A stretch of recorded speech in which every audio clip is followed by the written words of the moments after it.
Today we are going to see this problem, parallel course third. So let's just first read the problem. So you have been given an integer and you are given relation previous course, next course, denote that course has to be completed before course, next course, okay. Prerequisite relationship, okay. And time, you are given a zero index time, denote how many. Okay, so you have been, the course are labeled from 1 to n and the time array is 0 index. So first of all we will convert 1 to n to 0 to n minus 1. So basically we will do minus 1. Yeah. So you may start taking course at any time if prerequisites are met, any number of course. So you have not any limit on how many number of course you can take. So return the minimum number of months needed to complete all the course. Okay, I think time seen in months. Okay, so the test case are generated said that it is possible to complete every course, that is the graph is a directed a cyclic graph. Yeah, obviously. So because if it is cyclic graph, then obviously there would be dependency. Like if I show you, let's say he say you have to complete one course before 3, and again he say you have to complete course 1 before 3. So no matter, you can't pick any of those course, so that is not a valid scenario. So he's saying that you, the test cases are generated like you will find one course, every course you would be able to complete. So anyway, I will pick this test case and try to simulate. Okay, let me zoom it. Okay, so let's see. I can change pen. So relation is 1 to 3, means 1 is previous course and 3 is next course. So after 1 you can take 3, and same with 2 and 3. So it is something like that. So it is, you can see that you can start course 1 because there is no dependency on 1, and same you can start course 2. And let's see time for each also in green color. It takes 3 months, it takes 2 months, and it takes 5 months. So now I would say you can pick 1 and 2 simultaneously. So let me mark 1, 2, 3, 4, 5. So you can start course 1, this will take that much of time. You can start 2 as well, this will take this much of time. After that, once you complete 1 and 2, you will able to pick the 3, but you know that you can't pick course number 3 before you have completed 1 and 2 both. So 1 and 2 would be completed at this time. Now at that point of time you can pick the course 3, and that will take 5 months. So you can see, okay, I have made mistake here. I think I should start from 0. Okay, here like 1 month, 2 month, 3rd month, then 4th, 5th, 6th and 7th and 8th month. So you will be able to complete the course 3 at here. So how many times after you will be able to complete all courses? That would be, the total would be 8 months. Now you can see, if I complete course 1 and I come to 3, then you can see your course would be started after 3 months, and if I come from 2, it would be started from 2 months. So I will pick 3 plus 1. Why? Because that is the maximum amount of time. Again, take one more example and let's see.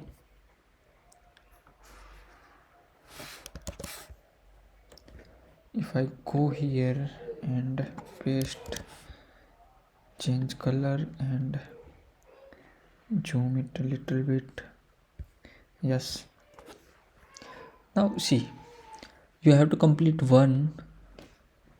Okay, 1, and then you can complete 5 again with 2. You can complete 5 again with 3. You can complete 5 again 3. You can complete 4 as well. Now 4 to 5. So this is something like that. So let me just restructure a little bit here.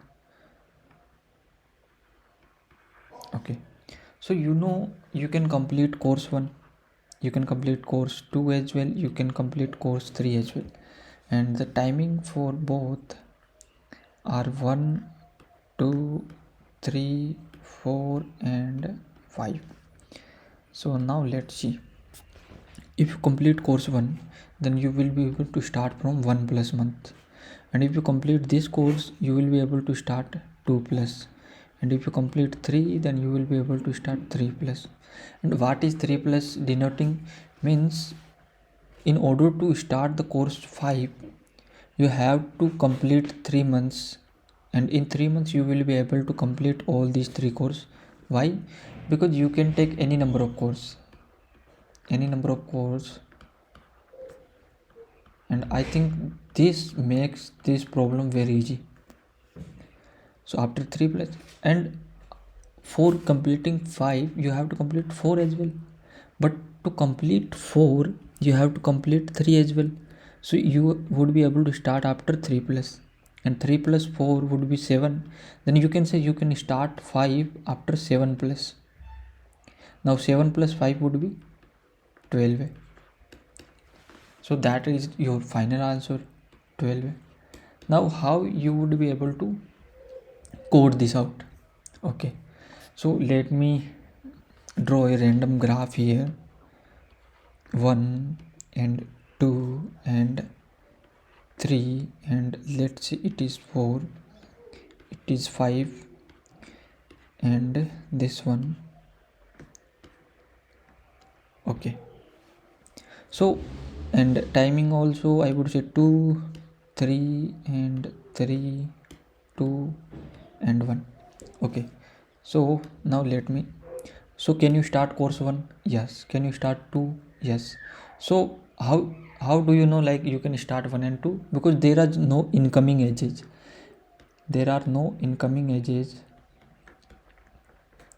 If you saw the previous video, today is 18 October. So in 17 October problem we have seen the in degree, and in degree is how many edges are coming. So for 1 and 2 in degree is 0, so we have pick 1 and 2, and now once we pick 1 and 2 we will update the timing for this one. Now for 3 the timing would be 2 plus 3, that would be 5, and for 4 we can say that would be 3 plus 2, that would be 5. Because in order to complete 4 you have to complete 2 as well, and it will take 3 months, so obviously you will have 3 plus offset, and in the same case that would be 2 plus offset. Now come to 5. To coming to 5 you have to complete 3, and 3 will take 5 months, so that would be 5 plus 1, 6 months.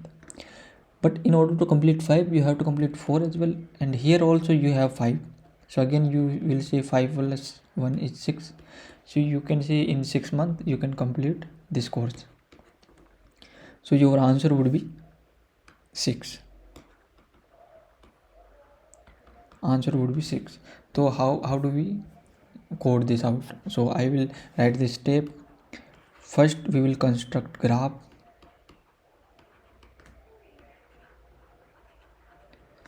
and to construct graph we will use, you can use 2D array, and you can use a list of list, and you can use map also. Some of the user use map also, but it is your choice like what you want to pick. And after that once you construct graph you will also record the in degree, and now you will do the BAFS, and you will use queue and push the nodes which have in degree as 0. I already explained you this one. If in degree is 0 then push that out. After that pop one by one from queue, pop one by one from queue, and reduce in degree for adjacent element. Now why I am saying this one, so let's take one example. Now you have 1 and you have 3. Now once you pick 1, then why it is showing that it is in degree 1?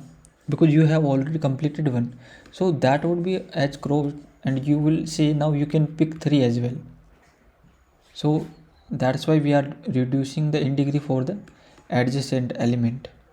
So how do you know? So we can fetch it from the graph. So for 1 we can have like 3 is added, and for 3 we will reduce the in degree.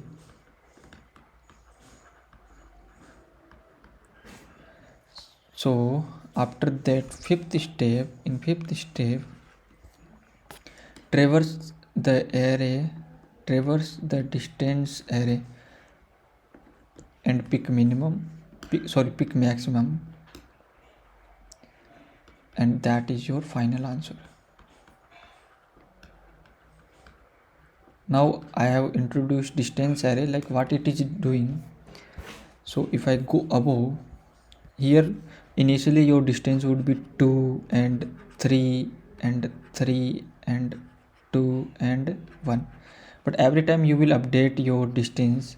Once you have completed that, you will update this 3 to 2 plus 3, that is 5.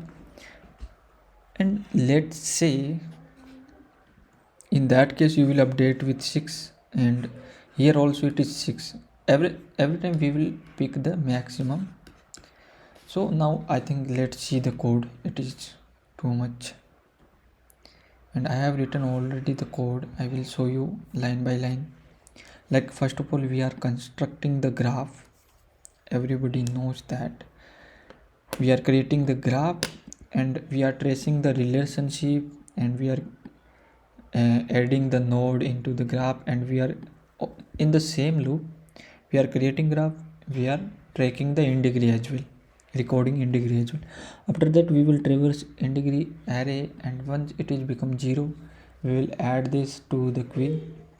And after that we have a distance array, and I am using array copy method. So what it will do, it will copy the time, because initially all the distance would be initialized at whatever their time it is. I mean, it is not, it is showing in black color anyway. So after that we will traverse until our queue is not empty, and every time we will pick all the in degree that is 0, and we will update the distance of the adjacent node. And every time we reduce in degree, if that becomes 0, we will add again it into the queue. And after that I am using lambda expression.